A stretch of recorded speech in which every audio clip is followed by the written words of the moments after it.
Let's review the anatomy. You have body systems summary found in your Laulima website in the reference folder. Here on our video slide, we have our body systems as listed. We have the skin or the derm system, dermatological system. It provides protection and defenses. It also aids in cooling the body and ridding the body of substances and toxins. The musculoskeletal system, its main function is to provide structure and support for mobility, protection. This is for voluntary movements.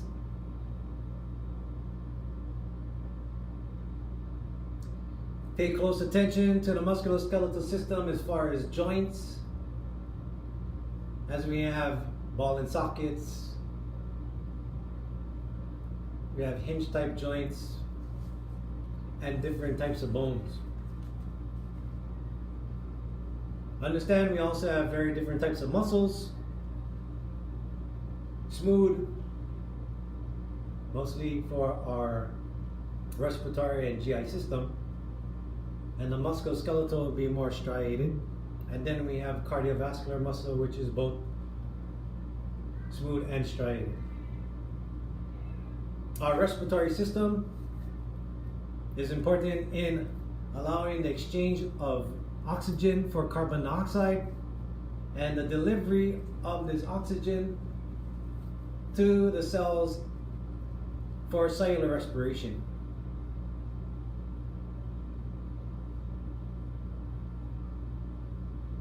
The respiratory system is divided by the upper and lower respiratory tree, the upper being the mouth, nose, and upper air passageways.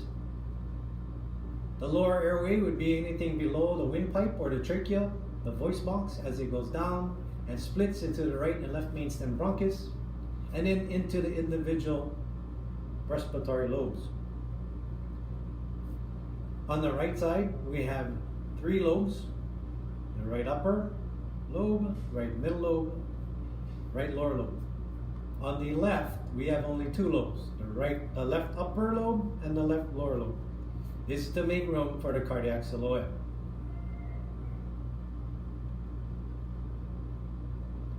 The cardiovascular system is comprised of the heart, the blood, and blood vessels. Its main function is to circulate the blood throughout the body. The heart is divided into 4 chambers. The 2 top chambers are the atria. The 2 lower chambers are called the ventricles. Blood enters through the heart via the vena cava. Blood is then pumped through the right atria into the right ventricle via the tricuspid valve. From the right ventricle, blood goes out into the pulmonary circuit via the pulmonary artery and a pulmonic valve. This blood is still unoxygenated as it travels through the respiratory system, where carbon dioxide is taken out of the body and replaced with oxygen. The blood then comes back through the pulmonary vein into the left atria. Then from the left atria through the mitral valve into the left ventricle, and then out through the left ventricle via the aortic valve and aorta. Blood then continues down the aorta, down into the iliac, bifurcation to the femorals, and down to the lower extremities, as well as in the upper extremities. It'll go out through the subclavian and the right brachiocephalic, and down towards the upper extremity and arms.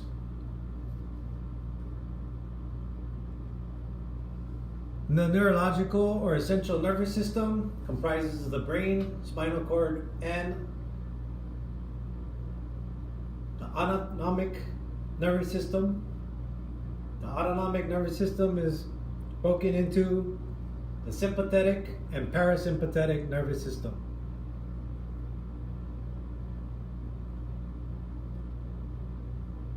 Our sympathetic nervous system regulates the fight or flight, controls the release of chemicals into the blood called catecholamines or adrenaline, noradrenaline, to increase heart rate, increase the respiratory rate for fight or flight.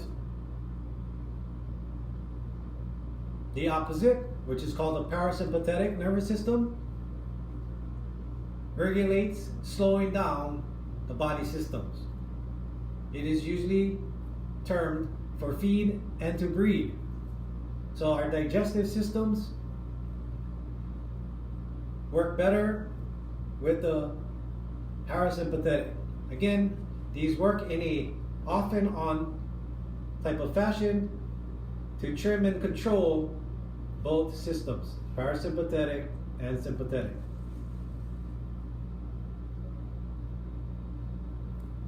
Nerve impulses come out from the central nervous system and run across the body and out towards the appendages, that means the upper and lower extremities, as well as target organs.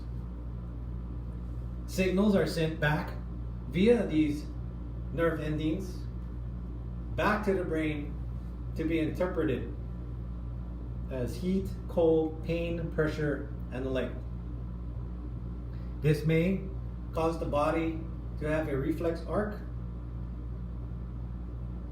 to withdraw quickly if sensing pain, or to help us in mobility.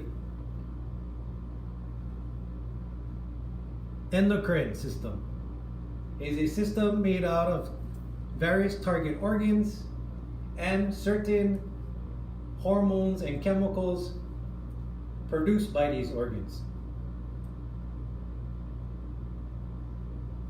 Simply, we'll just describe some of these organs and then go over them potentially during when we go over these emergencies. Now we have the hypothalamus, the pituitary, we have the thyroid, parathyroid, pancreas,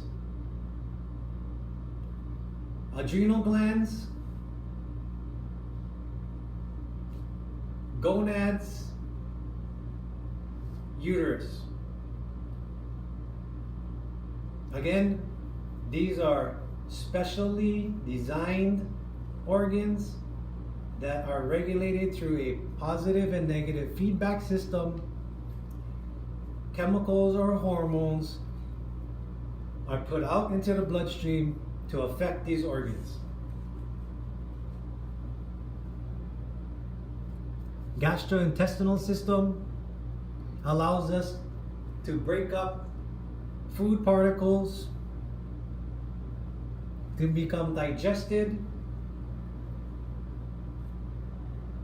to form complex nutrients, and then to be broken down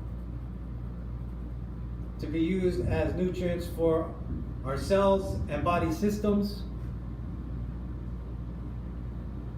which is usually absorbed in the small intestines.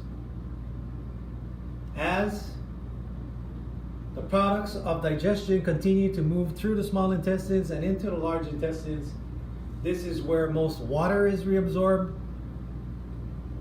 and the formation of fecal matter for excretion and waste. The digestive system also helps us to rid of toxins and aids with the genital urinary system to release urea, the yellow substance that is found in urine.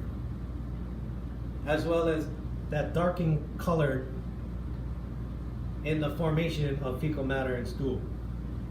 Now, as we go into genital urinary system, this is parts of the kidneys and the tubes that descend from the kidneys, called the ureters. They collect the formed urine into the bladder, and bladder then excretes urine that's formed through the urethra. This helps us with electrolyte and water regulation. Reproductive system, we would find that male and female differences of the gonads. For the females, ovaries, and for the males, testicles. The female reproductive system also has the fallopian tubes that descend down into the uterus and the vaginal opening. In the male, we have the testes, seminiferous tubules, form the shaft, and then the head of the penis.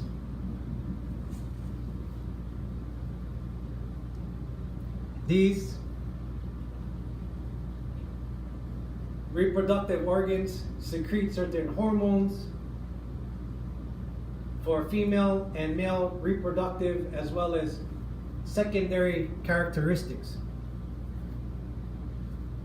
Hematology is the formation and creation of red blood cells and other cellular products, but mostly red blood cells and the clotting mechanisms. Most red blood cells are developed within the bone marrow.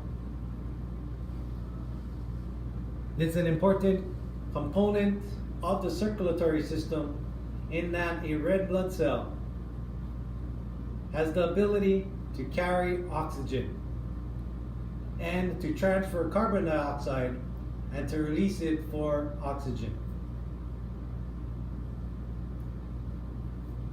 The red blood cell then has hemoglobin in it. That is that vital component. Please familiarize yourself with the body systems.